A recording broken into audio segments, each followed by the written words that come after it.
All eyes will be on Boris Johnson and Donald Trump at the G7 meeting over the weekend, with the two EU skeptics expected to bond at the meeting.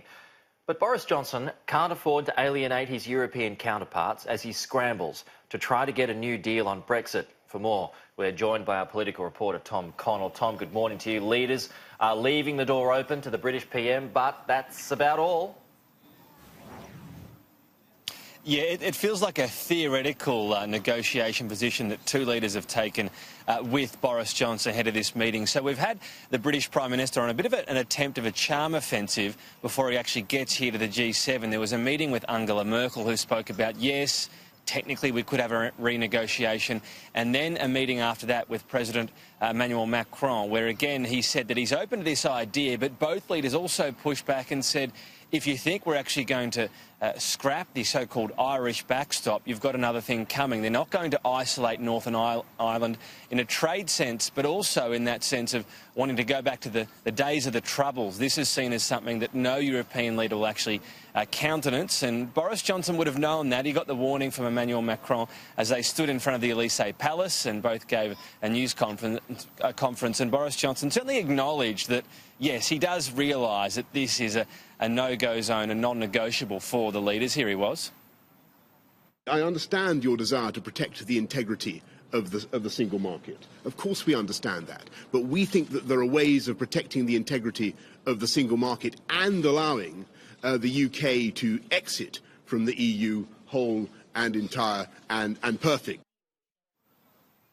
So in one sense, Peter, shock, horror, the Brexit saga goes on and there's no breakthrough in this charm offensive, but there will be a bit of disappointment, I think, that he was rebuffed so strongly by these two key leaders in the European bloc, of course, before he does get here and attempt perhaps some more sideline meetings, and is also meeting with the EU officials here as well. And Tom, we won't have a communique at the end of all of this. The French president says nobody reads them anyway. Is that right?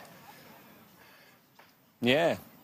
Look, it sounds like pretty honest talk. Yeah. I know people like you and me read these things at the end and you go through and you might see, you know, what words are in there, but how much do they mean, he might have thought as well. Look, remember, this does hark back to what happened at the last G7. It was farcical scenes because all the countries' leaders thought they had an agreement.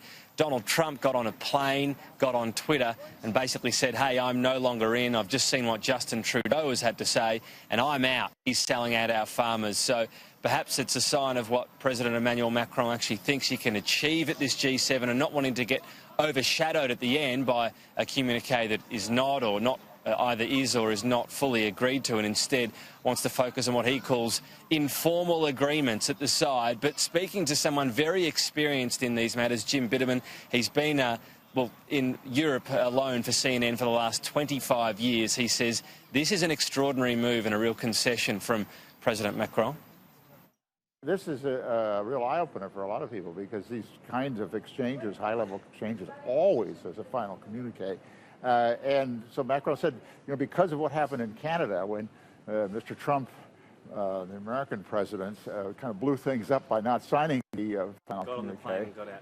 Yeah. And so they have decided to no final communique just to avoid that same kind of disastrous conclusion. But that's not much of a conclusion. So it's not much of a conclusion. Perhaps it's just the ultimate real politic from Emmanuel Macron. One of the themes here, though, that you never get President Trump, of course, to agree on comes to climate and that Paris Agreement. But the other issue that might build and build, we've seen build over the past 3 weeks, the Amazonian fires as well. So if you look through the aims of President Macron at this particular G7 and talking a lot about the environment, that would not surprise if that suddenly became a pretty frontline issue here. We've got Scott Morrison arriving on Saturday, and he's a bit of I suppose, a sideline figure here, Peter. We're not often seeing Australian leaders at these meetings. He's been invited as a partner nation, as Emmanuel Macron wants to get more nations involved and not be, in his words, just rich countries telling the rest of the world what to do.